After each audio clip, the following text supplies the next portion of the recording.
welcome back to my channel, and today I'm going to show you how I painted this like magical scene really.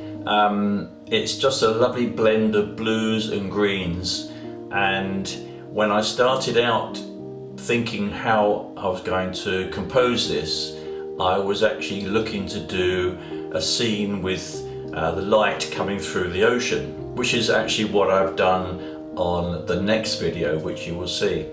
But this actually didn't work out that way. It's almost like a glade of forest, and there could be a waterfall here. Some people see something completely different. Anyway, I'm going to talk you through it. Really, no, I'm not going to talk you through it. I'm basically going to show you a slightly speeded up video on how I painted it. You can see it's basically brush, a lot of blending, a little bit of palette knife just down the bottom here to give it some texture and to bring it forward.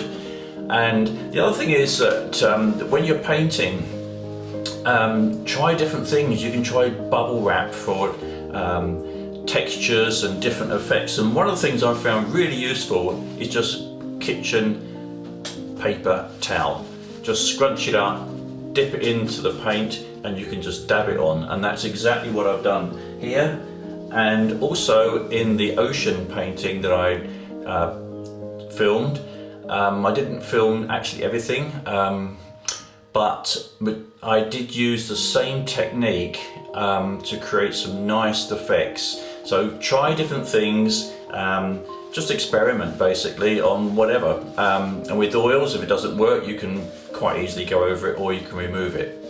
So let's get started. I hope you enjoy the video, and I'll be putting some notes along the way on the video, and I hope you enjoy the music too. So yeah, if you do like it, don't forget, please subscribe, hit the like button, and any comments, yep, keep them coming. And the next video is going to be about a painting that I've done of birch trees in autumn. So hope you're going to watch that one as well. Anyway, thanks for watching, and let's get cracking.